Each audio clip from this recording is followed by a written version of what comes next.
실업급여 부정수급으로 노동청에서 출석요구서를 받으셨습니까? 혹은 나도 조사를 받게 되면 어쩌나 하는 생각에 밤잠을 설치고 계십니까? 아마 지금 눈앞이 캄캄하고 누구에게 물어봐야 할지조차 막막한 심정이실 겁니다. 안녕하십니까? 노동사건의 핵심을 짚어드리는 민승기 노무사입니다. 이번 영상은 인터넷에 떠도는 원론적인 이야기가 아닙니다. 지금 당장 조사를 앞두고 불안에 떠는 분들을 위해 반드시 알아야 할 실무 대응의 모든 것을 알려드리는 시간이 될 것입니다. 불필요한 설명은 모두 덜어내겠습니다. 여러분이 지금 무엇을 해야 하고 무엇을 하지 말아야 하는지에만 집중하겠습니다. 이 영상 하나로 앞으로의 대응 방향이 명확하게 잡히도록 만들어드리겠습니다.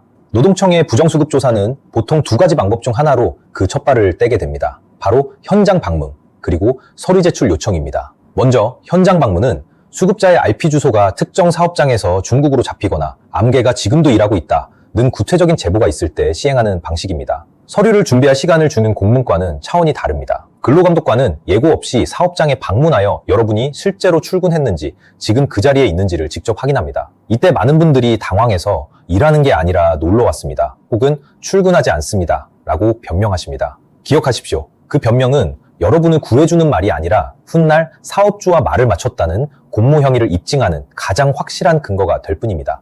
그리고 또 다른 전형적인 방법은 공문을 통한 서류 제출 요청입니다. 만약 우편으로 노동청 공문을 받으셨다면 당황해서 서류를 던져두지 마시고 가장 먼저 확인해야 할 부분이 있습니다. 바로 공문에 명시된 조사 이유입니다. 만약 조사 이유가 적정수급조사라고 표현되어 있다면 이것은 제보보다는 단기 계약직 문제 등 이직 사유가 허위라고 의심되는 시스템상의 정황이 포착되었다는 의미일 가능성이 높습니다. 하지만 만약 부정행위 의심이라고 명확히 적혀 있다면 이것은 제보 사건으로 보는 것이 일반적입니다. 누군가가 여러분을 신고했다는 뜻입니다. 바로 여기서 제가 항상 강조하는 골든타임이 시작됩니다. 실무적으로 서류 제출을 요청하는 공문을 받고 노동청에 실제로 출석하기 전까지의 시간, 바로 이 시간이 여러분의 사건 전체를 좌우할 수 있는 가장 중요한 시간입니다. 왜일까요? 바로 사건에 제대로 대응할 수 있는 거의 유일한 시간이기 때문입니다. 명심하십시오.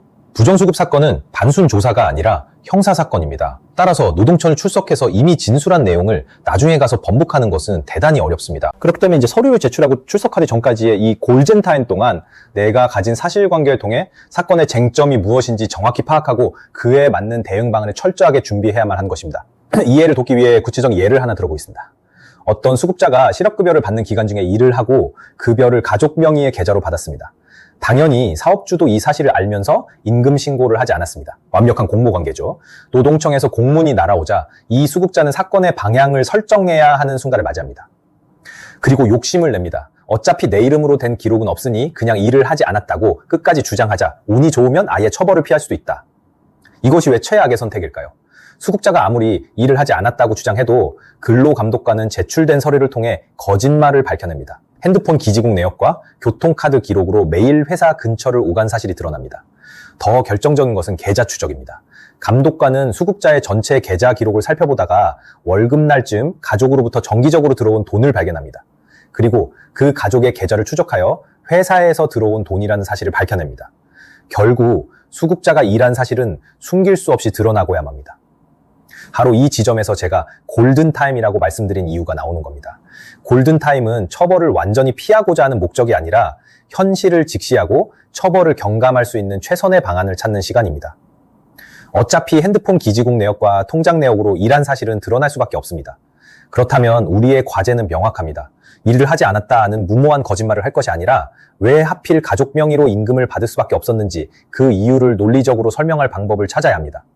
그것이 개인적인 채무 문제 때문이었는지 혹은 사업주와는 무관한 다른 피치 못할 사정이 있었는지를 설득력 있게 주장함으로써 최소한 사업주 공모라는 최악의 혐의만은 벗어날 수 있도록 방어 전략을 짜야 하는 것입니다.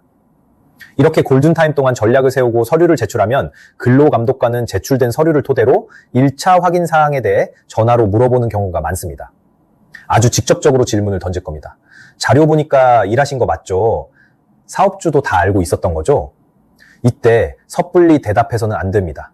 바로 이 순간 여러분이 골든타임 동안 준비했던 전체적인 정황과 논리를 바탕으로 침착하게 대응해야 합니다.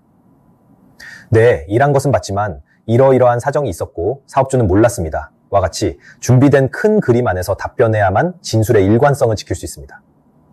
근로감독관이 서류와 통화 내용까지 검토를 끝내면 그 다음 절차는 바로 노동청으로 직접 나와 조사를 받으라는 출석 통보입니다. 통상적으로 노동청은 일주일 정도의 시간을 주고 출석을 요청하는 경우가 많습니다. 여기서 마지막으로 기억해야 할 부분이 있습니다. 이 단계에서 여러분은 피의자가 아닌 참고인 신분으로 출석하는 것이기 때문에 정해진 출석 일자를 조율하거나 최소 한 번은 연기하는 것이 법적으로 가능합니다. 물론 모든 사실을 있는 그대로 이야기할 준비가 되었다면 굳이 연기할 필요가 없습니다. 하지만 아직 대응 방향이 명확하지 않거나 준비가 부족하다면 출석일 연기를 통해 마지막 대응 전략을 가다듬을 시간을 벌어야 합니다. 이렇게 출석 일자까지 정해지면 다음은 드디어 노동청에 직접 출석하여 근로감독관과 마주 앉는 단계입니다. 이 출석 조사 단계에서 우리는 어떻게 진술해야 하고 어떤 점들을 유의해야 할까요? 이 가장 중요하고 떨리는 부분에 대한 내용은 다음 영상에서 더욱 상세히 설명해 드리도록 하겠습니다. 오늘 영상이 부디 여러분께 도움이 되었기를 바랍니다. 감사합니다.